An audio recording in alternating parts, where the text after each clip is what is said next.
Joseph DeQuis.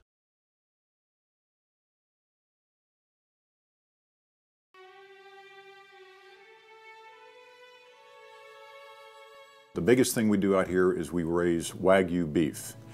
And Wagyu beef is a Japanese breed of beef known internationally, worldwide renowned for its tenderness, its health benefits, and its great taste. It is extraordinarily tender, rich, mouth-filling beef. First time we had Wagyu was here at the restaurant.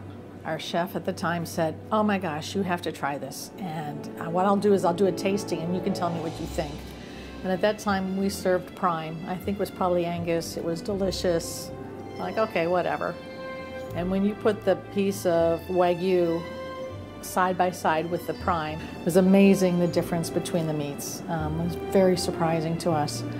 What went through my mind at that time was that nothing that tasted that good could be good for you.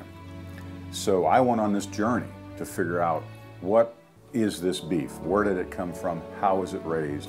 That journey took me to Texas, where Wagyu was raised, to Iowa, where it was fed out, and ultimately to Japan, where I met Mr. Shogo Takeda, the legendary Wagyu farmer.